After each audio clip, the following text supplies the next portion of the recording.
Bom dia, bom dia, bom dia, rapaziada do uniforme. Estou trazendo aí para vocês a minha aula Época do Ouro no Brasil. É uma aula da 800, é a aula 04 do B1.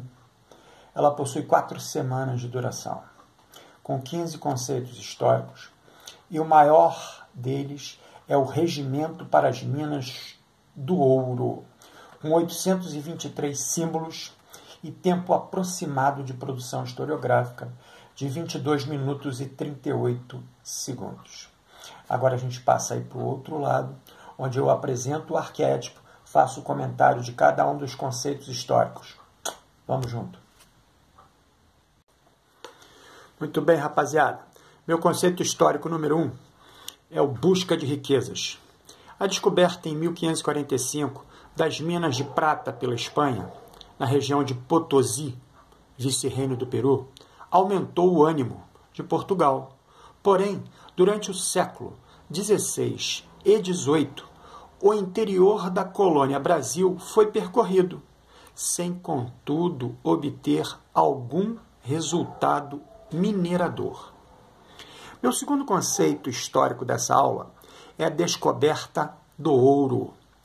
Entre 1692 e 1695, os bandeirantes paulistas encontraram grandes jazidas de ouro no norte da capitania, num território que era habitado basicamente por indígenas.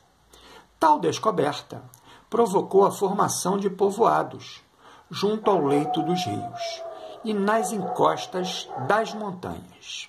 Sem nenhum planejamento urbano, surgiram São João del Rei, Vila Rica, atual Ouro Preto, Nossa Senhora do Carmo, atual Mariana, e Nossa Senhora da Conceição do Sabará, atual Sabará. Meu terceiro conceito histórico dessa aula é a população das minas. A população brasileira, por volta de 1700, era de aproximadamente 350 mil habitantes, excluindo os indígenas. Vieram para as Gerais, interessados apenas no ouro, bandeirantes paulistas, funcionários da coroa, comerciantes, trabalhadores livres, libertos e escravos, cristãos novos, judeus ou descendentes de judeus convertidos ao cristianismo, e pequenos proprietários de terra, vindos principalmente do Nordeste, além de moradores da colônia. Milhares de pessoas deixaram Portugal para tentar a sorte nas minas. Meu quarto conceito histórico dessa aula é o ouro de aluvião. A maior parte do ouro explorado estava depositado próximo da superfície e no leito dos rios. A exploração ocorria por meio da separação do metal de outros materiais, quase sempre utilizando água. Nas grandes áreas da mineração, chamadas lavras, exigia grande quantidade de braços, leia-se escravos, tanto para separar o ouro quanto para carregar água e terra. Com o uso da bateia, uma peça de madeira com fundo cônico, os trabalhadores separavam as pepitas de ouro da areia que o acompanhavam. Meu quinto conceito histórico dessa aula é o Regimento para as Minas do Ouro. Instituído em 1702, criou a Intendência das Minas, encarregada de fiscalizar a atividade mineradora e cobrar os impostos. O órgão prestava contas diretamente ao Conselho Ultramarino, sediado em Lisboa, e não estava submetido a nenhuma outra autoridade na colônia. Assim que o minerador descobria ouro, deveria comunicar a descoberta à intendência. Em seguida, a área era determinada em datas. Uma cabia ao rei, outra ao guarda da intendência. E o descobridor ficava com duas. As que restassem eram sorteadas entre aqueles que haviam efetuado pedido ao superintendente.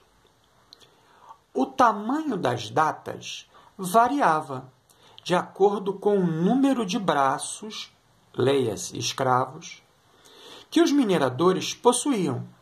Aqueles que tivessem pelo menos 12 trabalhadores podiam receber uma data inteira. Os demais recebiam lotes, proporcionais ao número de trabalhadores. O início da exploração deveria acontecer dentro de 40 dias. Senão, o minerador perdia todos os seus direitos. O meu sexto conceito histórico dessa aula é a Guerra dos Emboabas. Descoberta da Vila de São Paulo, as minas foram, nesse início, um empreendimento da Capitania de São Vicente. O abastecimento da garimpa era feito pelos caminhos abertos pelos vicentinos. Com a chegada de tantos exploradores de outras regiões, os paulistas foram perdendo espaço.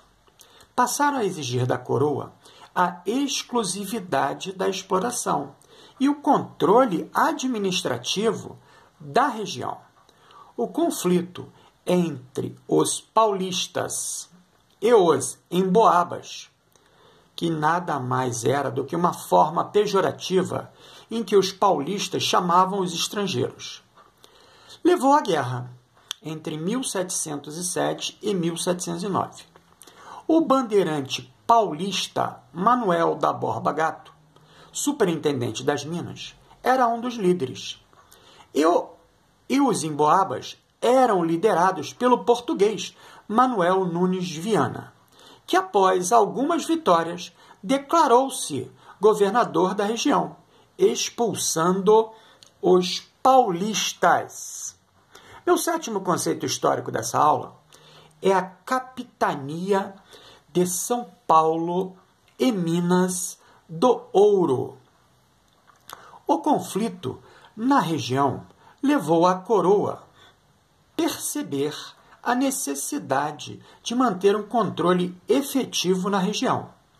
No final da Guerra dos Emboabas, criou a capitania, que englobava áreas dos atuais São Paulo, Minas Gerais, Mato Grosso e Goiás.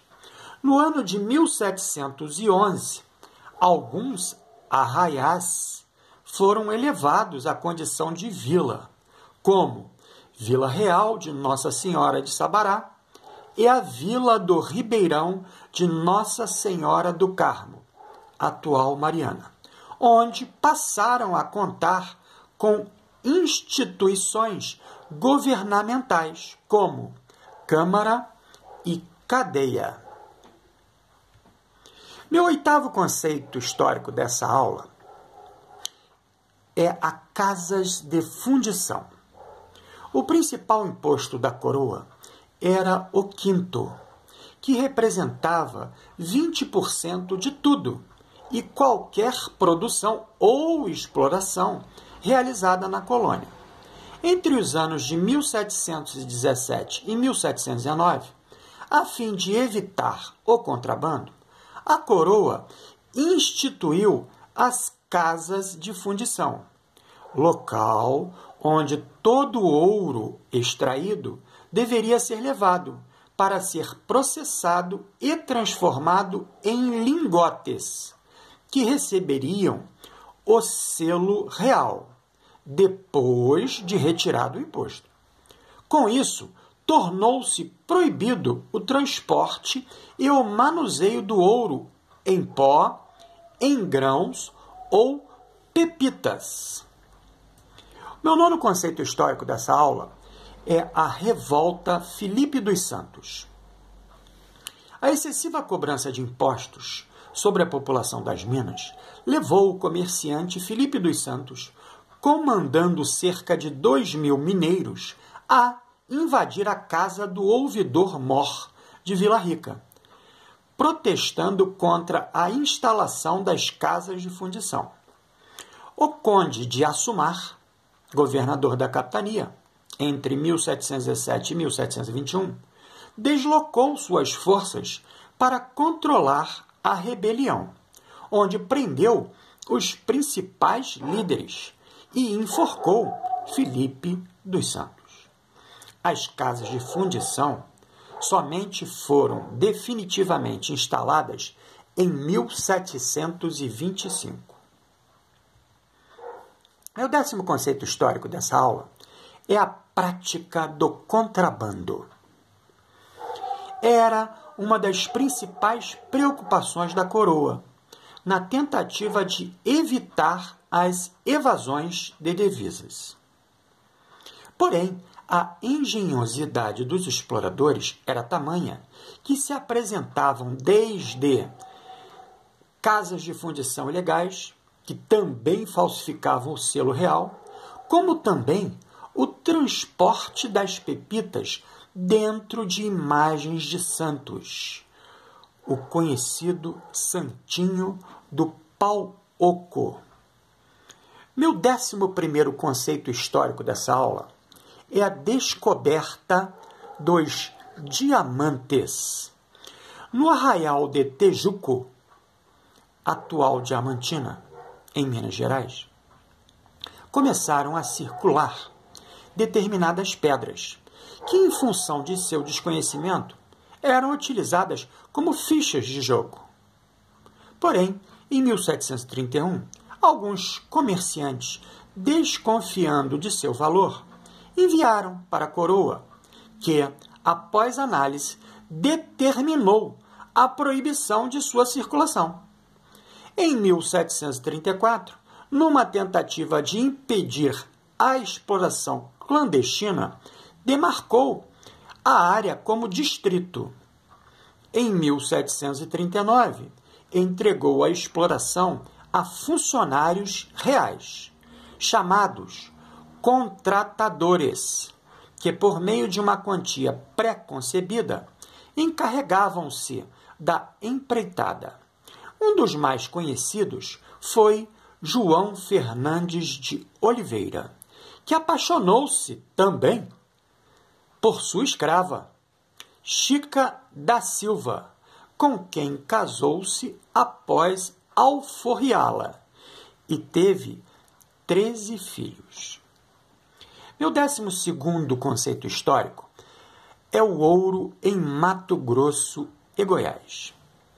Após a Guerra dos Emboabas, os paulistas partiram da região em direção ao interior, por meio da bandeira liderada por Pascoal Moreira Cabral, encontrando ouro em Caxipó-Mirim, Mato Grosso. Porém, entre 1719 e 1745, a exploração do ouro aumentou, com a vinda de muitos exploradores, que tinham que enfrentar muitas adversidades, como a fome, moléstias, além dos ataques frequentes dos indígenas Paiaguás e Guaiacurus. Em Goiás, a descoberta foi atribuída ao bandeirante Bartolomeu Bueno da Silva, o Anhanguera, a partir de 1728. Em 1750, ambos os veios praticamente esgotaram-se. Meu 13º conceito histórico desta aula é o declínio da mineração. O ano de 1730 é considerado o seu apogeu, vindo a decair a partir de 1770, até o final do século. Contudo, Com a tributação e a exploração do metal, a coroa portuguesa reconstruiu Lisboa, que havia sido dizimada por um maremoto, tsunami. Além disso, a elite viveu confortavelmente à custa desta atividade de exploração por muito tempo. O 14º conceito histórico dessa aula é o abastecimento das áreas das minas. A exploração permitiu a criação de um mercado, pois a ausência de produção agrícola e de gêneros de primeira necessidade fez surgir os tropeiros.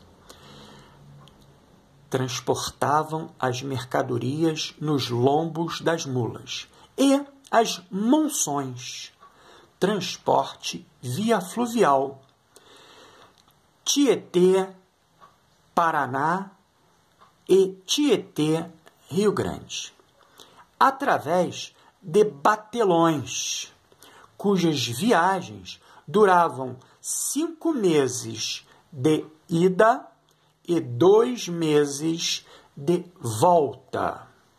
Meu último conceito histórico dessa aula é a mudança na sede do governo geral. O Rio de Janeiro tornou-se a principal ligação com a Europa, tanto para a entrada de mercadorias, como também para a remessa de riquezas e tributos. Portanto, a coroa transformou-o em sede do vice-reino em 1763.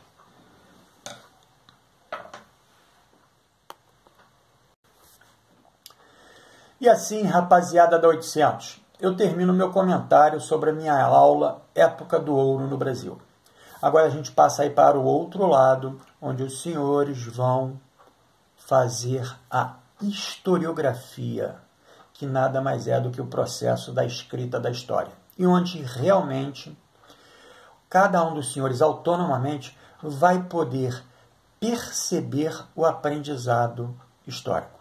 Boa escrita para vocês, nos vemos na próxima.